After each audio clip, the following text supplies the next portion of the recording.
तो हमें ये देखना है कि हम कितने स्मृति स्वरूप बने हैं। जो भक्ति मार्गीय श्रीमद् भगवत गीता है उसमें भी यही आया है। अर्जुन को अंत में अर्जुन ने यही कहा जब सारा ज्ञान सुना। वहां तो 18 अध्याय प्रश्नोत्तरी है। गीता को उपनिषद कहते हैं। वहां पे अर्जुन ने लास्ट में यही कहा था, नष्टो मोहा स्मृति लब्धा तो प्रसादात मया अच्युत स्थितो अस्मि गत संदेहा कृष्य वचनम तव।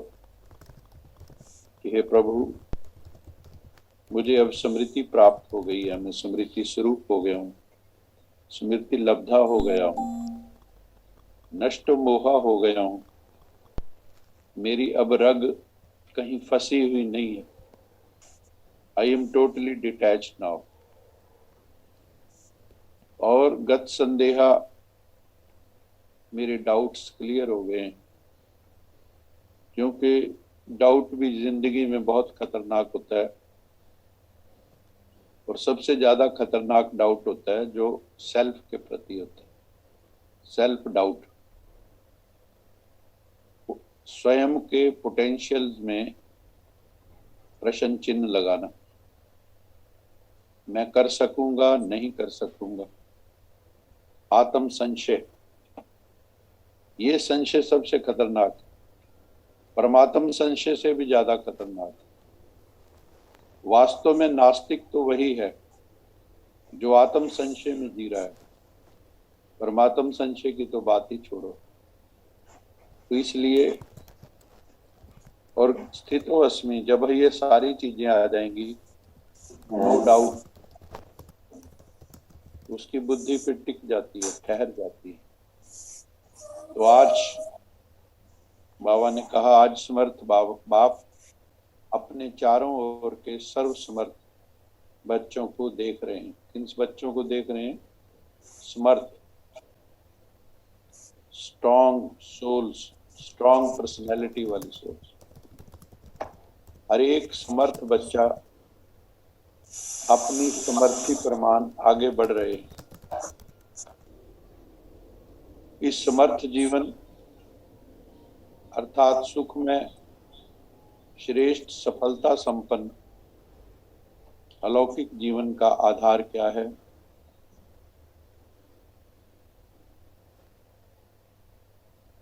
आधार है एक शब्द, स्मृति।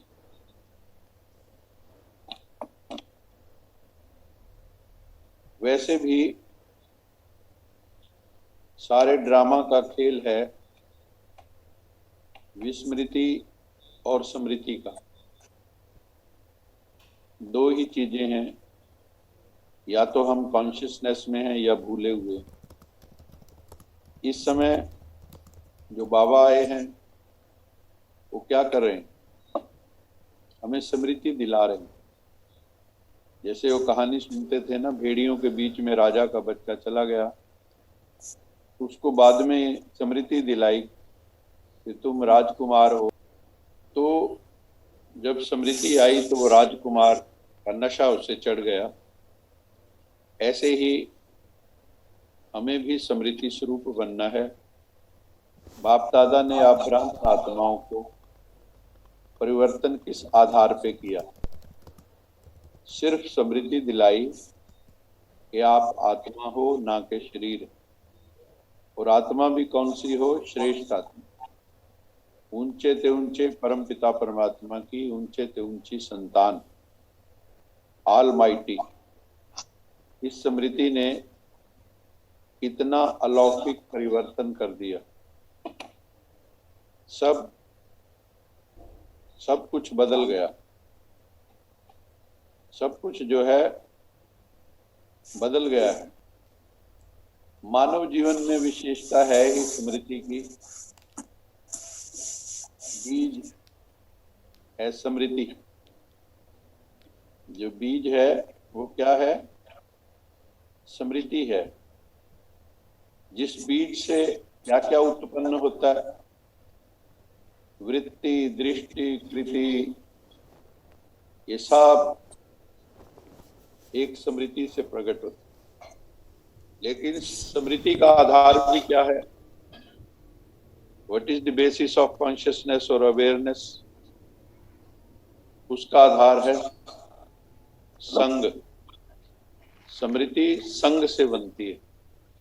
जैसा आपका संग होगा वैसी आपकी स्मृति होगी कि मेरा संग कैसा है। इसलिए गाया जाता है, जैसी स्मृति वैसी स्थिति, जैसी स्मृति वैसी स्थिति। हमारा स्टेट ऑफ माइंड हमारी स्मृति पे डिपेंड करता है। बाबा ने फाउंडेशन स्मृति को ही परिवर्तन किया कि स्मृति बदलेगी तो सब कुछ बदल जाएगा। तो सब कुछ फाउंडेशन सबका जो है, बेसिस है जो, दैट इज स्मृति।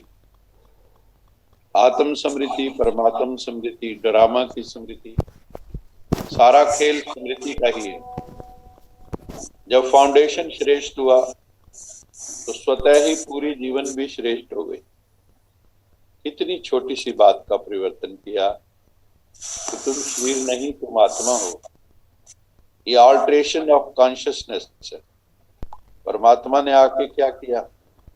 हमारी कॉन्शियसनेस को ऑल्टर कर दिया, एक नए धरातल पर ले गए।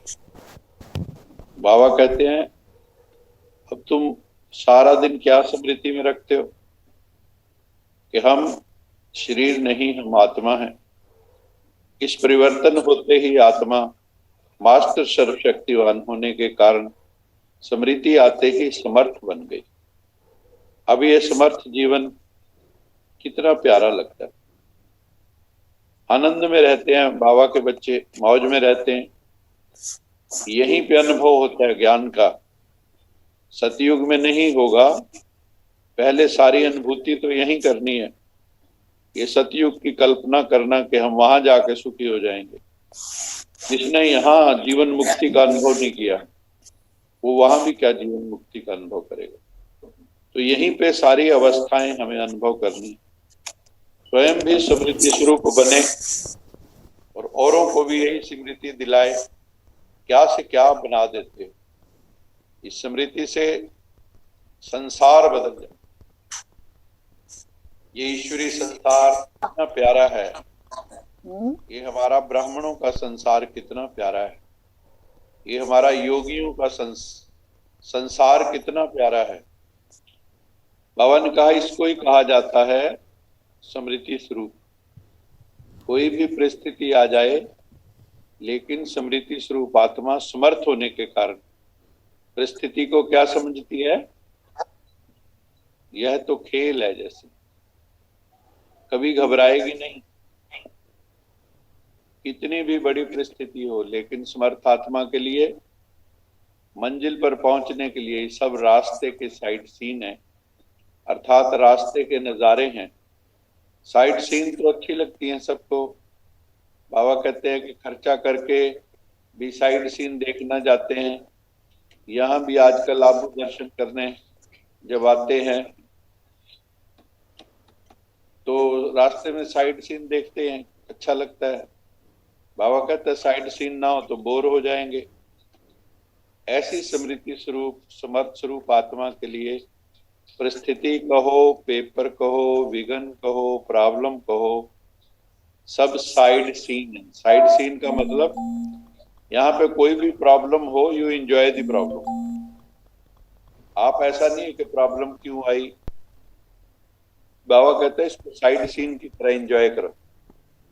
स्मृति में है कि ये मंजिल के साइड सीन अनगिनत बार पार किए हैं, कल्प कल्प, नथिंग न्यू। इसका भी फाउंडेशन क्या हुआ?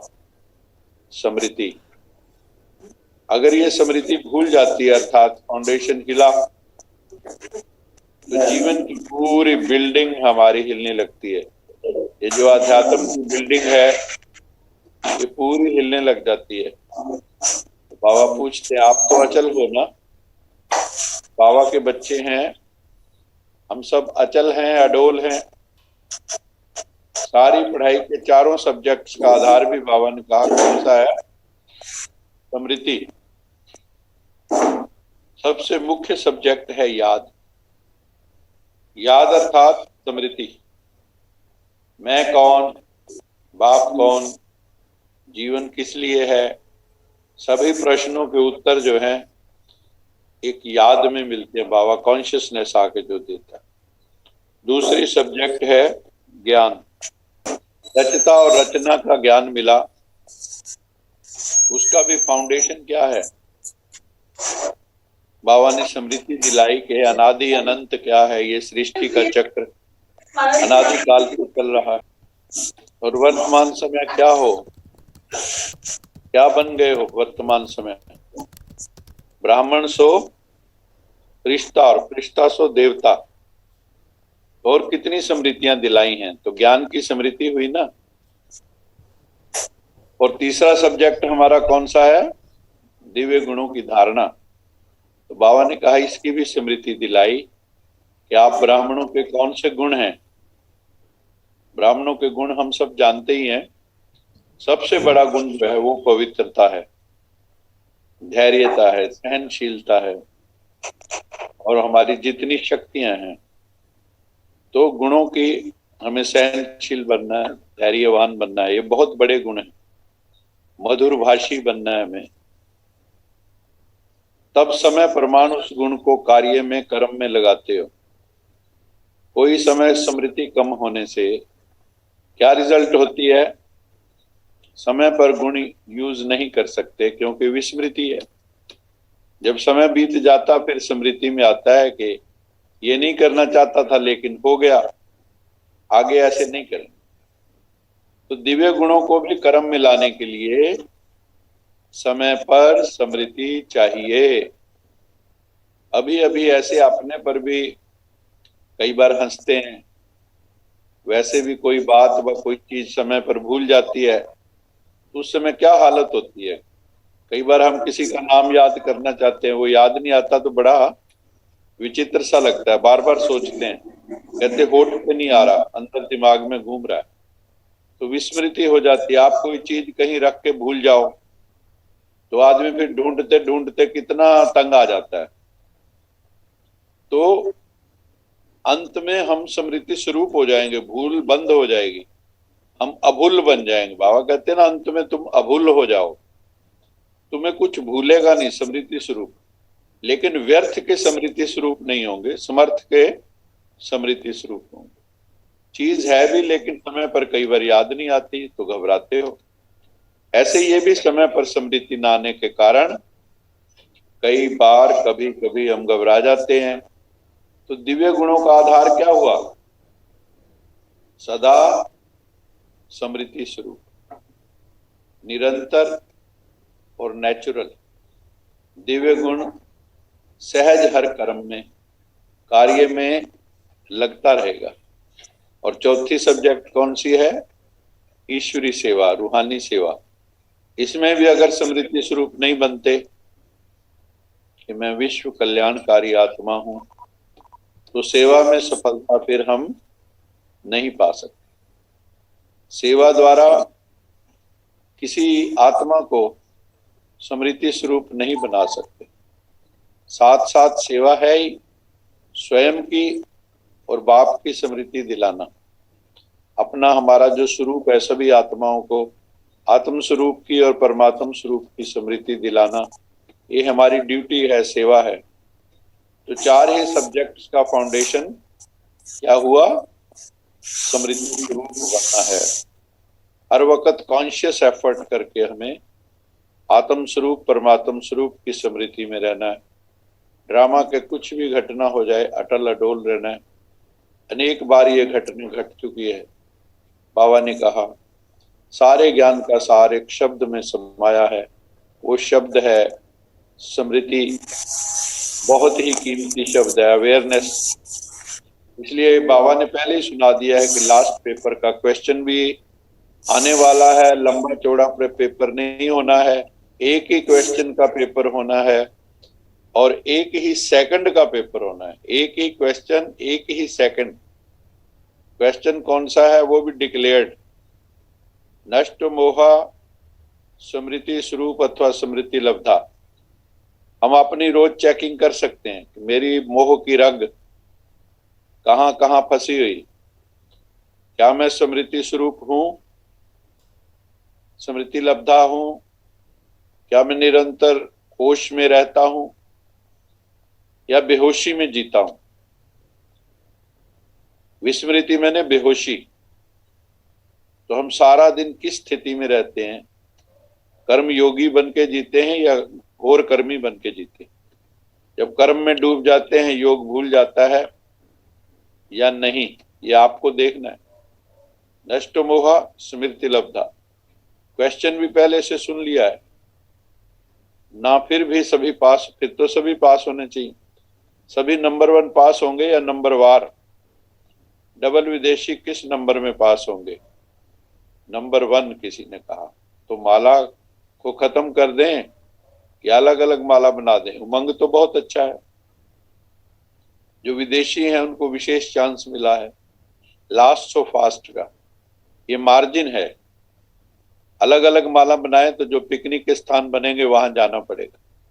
ये पसंद हो तो अलग माला बनाएं। आप लोगों के लिए माला में आने की मार्जिन रखी है, आ जाएंगे। विदेशी भी 108 की माला में बाबा ने कहा आ जाएंगे, अलग माला नहीं होती। सभी टीचर्स तो स्मृति स्वरूप है। Now Baba is addressing the teachers. Baba पूछ रहा है वास्तव में कि सभी टीचर तो स्मृति स्वरूप है ना। चारों ही सब्जेक्ट में स्मृति स्वरूप।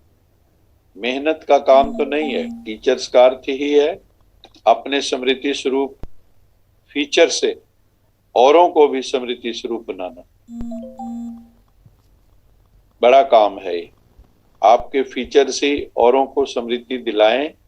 आपको देखकर ही लोग जो है इस भाव में चले जाएं, देह से ऊपर उठ जाएं कि मैं आत्मा हूं।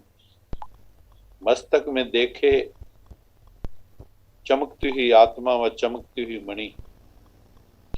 जैसे सांप की मणि देख करके सांप की तरफ कोई का ध्यान नहीं जाएगा, मणि की तरफ ध्यान जाएगा। ऐसे अविनाशी चमकती हुई मणि को देख देह भान स्मृति में नहीं आए, अटेंशन स्वतः ही आत्मा की तरफ जाए।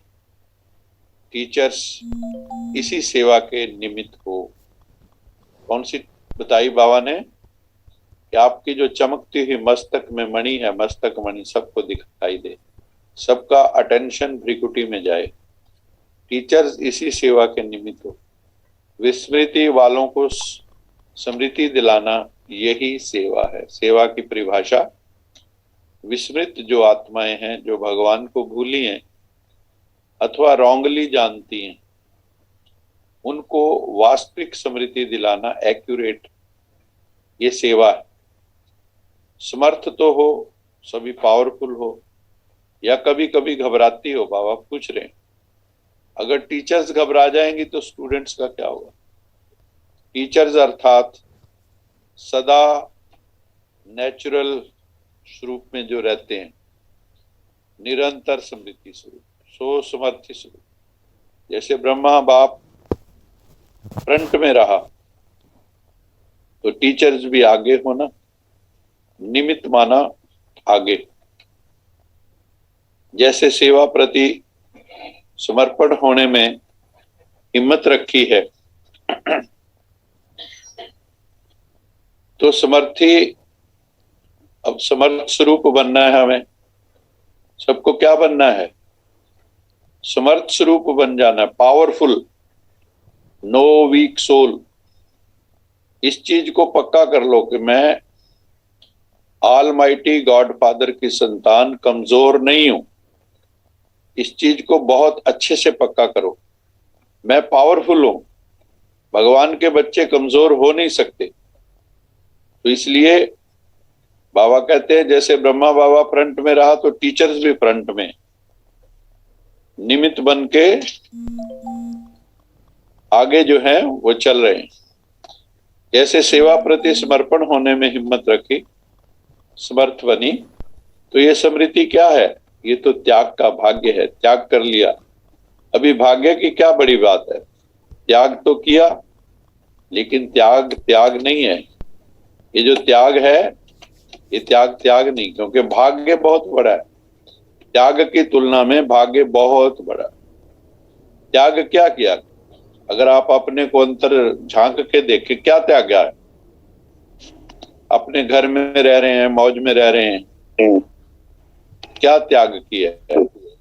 सूक्ष्म में है अहम का त्याग, अहम और मम का त्याग, अहमता और ममता का त्याग, मैं और मेरे का त्याग। पकड़ अपनी कच्ची करनी है, अपनी बुद्धि के अभिमान को भी छोड़ना है। और मेरापन कहीं भी है, चाहे देह के साथ, देह के पदार्थों के साथ, वो सब का त्याग। क्योंकि भाग्य बहुत ज्यादा है। त्याग क्या किया? सिर्फ बाबा ने कहा सफेद साड़ी तो पहनी, वो तो और भी ब्यूटीफुल बन गए हो, फरिश्ते परियां बन गए, और क्या चाहिए? बाकी खाना पान छोड़ा, खान पीन क्या छोड़ा है? वो तो आजकल डॉक्टर भी कहते हैं ज्यादा नहीं खाओ, कम खाओ, सादा खाओ। आजकल तो डॉक्टर्स भी खाने नहीं देते। बाकी छोड़ा क्या? पहनना छोड़ा, आजकल तो गहनों के पीछे चोर लगे होते हैं, अभी श्रृंगार करना छोड़ दिया। तो बाबा कहता है वो करते तो और फंसे रहते, किसी के गले से कोई चेन खींच के ले जाता है, और उससे खतरा ही है जान का। अच्छा किया जो छोड़ दिया, ये सब समझदारी के काम है। इसलिए त्याग का पदम गुणा भाग मिल गया। ठीक है, अभी दिल्ली जोन से थोड़ा सुन देख लेते हैं, फिर बंद करते हैं। दिल्ली जोन वालों से बाबा ने मुलाकात में कहा, सदा अपने भाग्य को देख हर्षित होते हो ना, सदा वाह वाह के गीत गाते रहो। आए हाय के गीत तो अब समाप्त हो गए, या कभी दुख की लहर आ जाती है। दुख के संसार से तो न्यारे हो गए और बाप के प्यारे हो गए, इसलिए दुख की लहर स्पर्श नहीं कर सकती हम बच्चों को। चाहे सेवा अर्थ रहते हो, लेकिन कमल समान रहते हो। कमल पुष्प कीचड़ से निकल नहीं जाता। बाबा उदाहरण दे रहे कि रहता वही है, कीचड़ में ही, पानी में ही, लेकिन न्यारा हो जाता है। तो ऐसे न्यारे बनो। न्यारे बनने की निशानी है, जितना न्यारे उतना शिव बाबा के प्यारे बन जाएंगे। स्वतः ही बाप का प्यार अनुभव होगा, और वो परमात्म प्यार क्या बन जाएगा?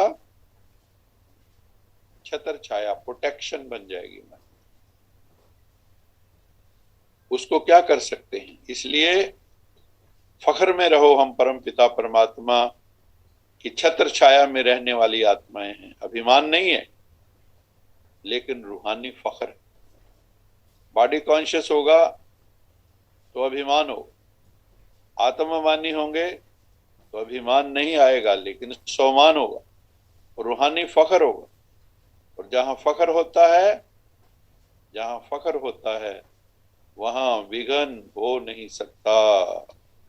या तो फिक्र है या तो फख्र है, दोनों साथ रह नहीं सकते। तुलसी दोनों ना बसे, रवि रजनी एक ठाम। रवि और रजनी दोनों एक साथ नहीं रह सकते, सूर्य और रात एक साथ नहीं रह सकते। बाबा कहता है फिक्र और फख्र एक साथ नहीं रह सकते। दाल रोटी अच्छे से अच्छी देने के लिए बाबा बंधा हुआ है, ये अंडरलाइन करो। रोज 36 प्रकार के भोजन नहीं देंगे, लेकिन दाल रोटी प्यार की जरूर मिलेगी, निश्चित है, इसको कोई टाल नहीं सकता। तो फिक्र किस बात का? दुनिया में फिक्र रहता है कि हम भी खाएं, पीछे वाले भी खाएं, तो आप भी भूखे नहीं रहेंगे, आपके पीछे वाले भी भूखे नहीं रहेंगे। बाकी क्या चाहिए? डनलप के तकिए चाहिए क्या? अगर डनलप के तकिए व बिस्तर में फिक्र की नींद हो तो नींद आएगी, बेफिक्र होंगे तो धरनी पे भी सोएंगे तो नींद आ जाएगी। बाहों को अपना तकिया बना लो। जहां प्यार है वहां सूखी रोटी भी 36 प्रकार का भोजन लगेगी।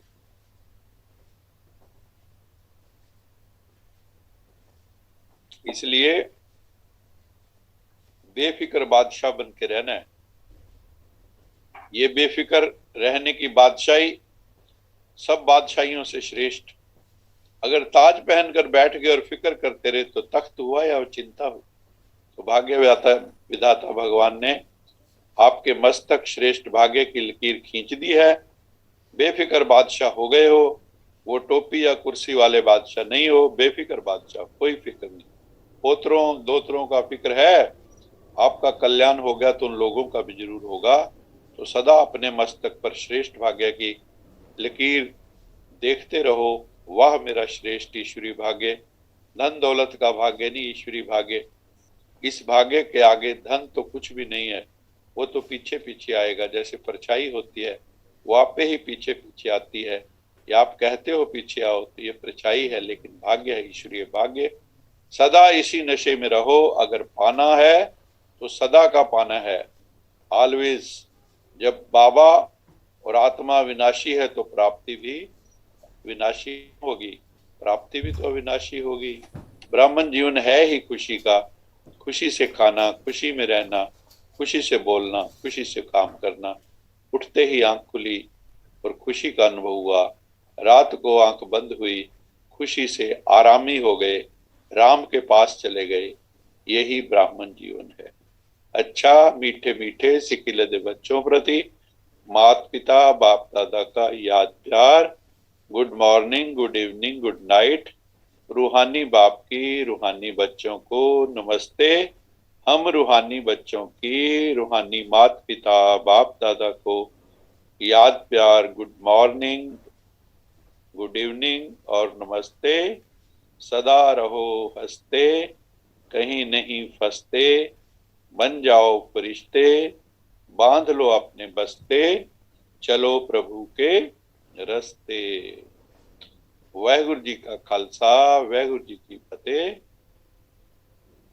अभी सब ओम करेंगे। लोका समस्ता सुखिनो भवन्तु। लोका समस्ता सुखिनो भवन्तु।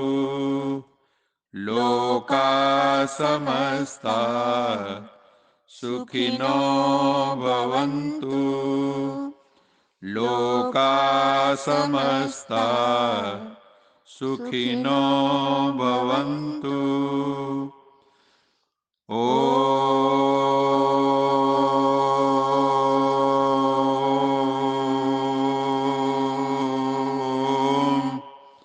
शांति